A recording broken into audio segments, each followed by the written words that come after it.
What is up, ladies and gents? Gimpsor Gaming here, coming at you with another guide. This right here is your basic Z-Monk with the introduction of Rabid Strike. This is used basically to increase more healing for you and your party. But we'll get to that here in a second. Let's go over basically the skills and gear that you want for this build. Like I said before, this is going to be pretty much a copycat of all of your other support monk builds, with a couple changes here and there, not too much. So for the gear here, you want Lefebvre's Soliloquy, or however you say that. Your ideal roles here, of course, are going to be Dex, Vite, resource cost reduction, cooldown reduction. Then, of course, on the secondary, you want health globes and potions grant life. As for your helmet here, um, ideal perfect rolls, I like what I have here: vitality, all resistance, life per second. Amulet, ideally a hellfire amulet is great. Once again, health globes and potions on your secondary. Vitality cooldown are pretty much mandatory but not needed per se, but without the cooldown, it gets to be pretty rough. If you can get some RCR in there, it's great as well. Chest piece, Innas. We are going to be running 4-piece Innas here. In my opinion, optimal rolls are Dex, Vite, life per second, and then your secondary, you want a resist and health globes. Gloves. Ideally here, you want some cooldown, resource cost reduction, and attack speed. Secondary resist is great. Strong arm bracers, mine are pretty bad, but you'll get an idea here, what you want. Dex, Vite, all resist, and more life per second. Try to get a better pair on the secondary though, as the enemies hit by knockback suffer the range is between 20 and 30%. So try to get as close to that 30% as you can so your damage dealers can deal more damage. Rings, you have 3 options. Basically you have Obsidian Ring of the Zodiac, Oculus Ring, and Band of the Rude Chambers. I recommend always wearing your Obsidian Ring of the Zodiac and cubing either Oculus Ring or Band of the Rude Chambers, as they're going to be your most difficult to get your stats that you want, such as cooldown and a health globe secondary. And on top of that, getting a good secondary, the special power that comes from the ring, such as on the Oculus here, the rings that proc on the ground when you kill an enemy. Since this can roll all the way from 70 to 85%, putting that in the cube and getting the 85% is optimal. Let's go back to our belt here. Dex, Vite, all resist, life percent. Pretty basic stuff. Pants, Dex, Vite, life per second, and a secondary resist. Now, we're going to get to the weapons here in a second, but boots as well, Dex, Vite, all resist, movement speed's great, but same thing here, you're focusing on your secondary, which is your health globes. Now then, let's get into our new weapon setup here. So instead of running Little Rogue Slander, we're going to swap to running Rabid Strike. So if you read what the secondary does here, Spirit Spinders that teleport you while Epiphany is active are also mimicked on a nearby target for free. That means when you have your Epiphany active here, your Cyclone Strike and the rune you select here is a heal. So Epiphany's active, you're using Cyclone Strike, it costs Spirit, so that is being cast on nearby enemies for free. So that's doubling, basically, in essence, your healing that you're doing. A great thing to go along with your Rabid Strike is a Pig Sticker, simply as a stat stick. This can roll, let's see, 1, 2, 3, 4 affixes here. So ideally, you want cooldown, resource cost reduction, and chance to inflict bleed. The reason you run chance to inflict bleed is mainly when you're running with groups, you're gonna have a witch doctor in your group dealing damage. With crippling wave here, you have a 2-yard larger radius than what the Firebat witch doctor's Firebat's hits. So when you cause enemies to bleed outside of his range, you're proccing his pain enhancer for him. So that's in essence increasing his damage. Let's get to the abilities. So you have Crippling Wave Tsunami.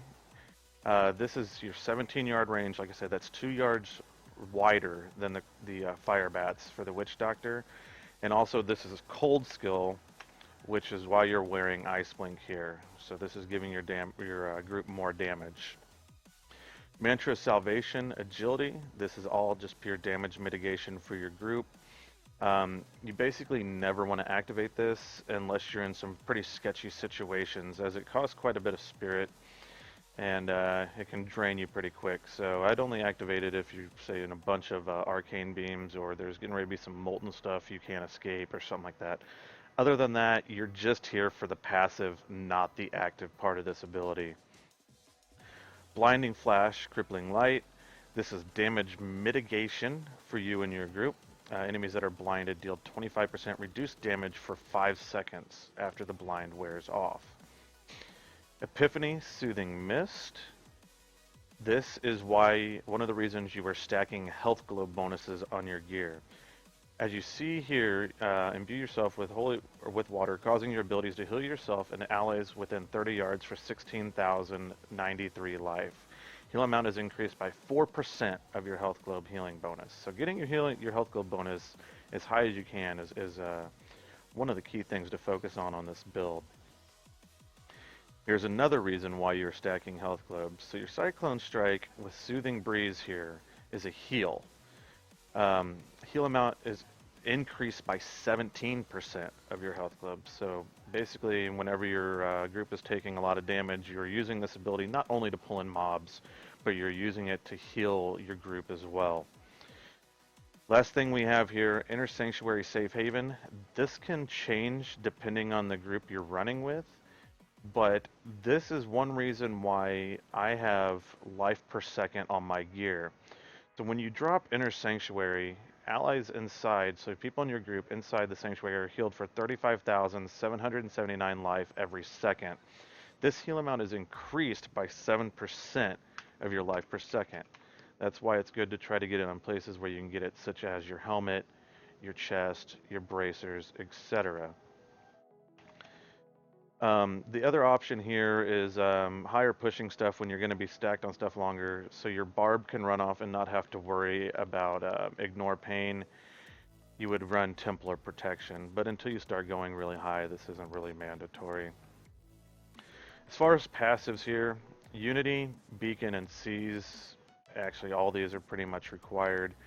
Ideally, if you can get one of these on your Hellfire Amulet, that is great. That way you could have something else, such as, say, Harmony or Exalted Soul, Near-Death Experience, just anything that can help you with a little bit of damage mitigation here and there. So basically, we'll get into a little bit of the playstyle here. I don't have a group at the moment for this guide, but I'll try to explain it the best I can.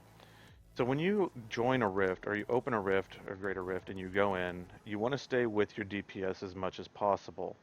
You're going to be keeping up your Epiphany, and you're using your Blinding Flash to stun mobs. And then what you're going to be trying to do is getting to packs of elites. What you're going to do then is you're going to drop your Sanctuary on them, Cyclone Strike to help pull stuff in and to help heal.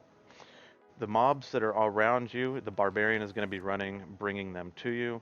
So you're basically just set there until you or the Barbarian decides it's time to move, or you kill the Elite pack, or all the density, one of those three. When you do decide to move, like I said, keeping Epiphany up is great, and this also helps you with a little bit of with movement. Since you don't have Dashing Strike, when Epiphany is active and you click a mob, it will teleport you to that mob. So it just helps you with mobility and also helps keep you alive.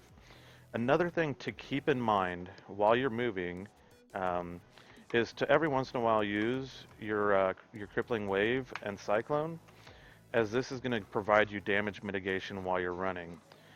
The reason this happens is because Cyclone Strike with your Lefebvre's here reduces your damage taken by a set amount between 40 and 50% for 5 seconds after using Cyclone Strike.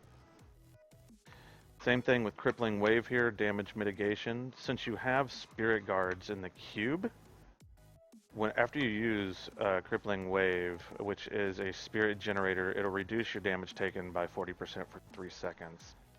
The other stuff you want in the cube here is going to be your Flying Dragon and your Band of Rude Chambers, or like I stated earlier, your Oculus Ring. I recommend always wearing your Obsidian Ring. Other than that, like I mentioned with your mantra, you never really need to activate it unless you're in some pretty sketchy situations.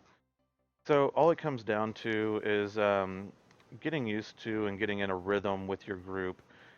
Being in voice chat for the four-man group really helps, as you can communicate when you want to move or when you want to be staying on a group of mobs.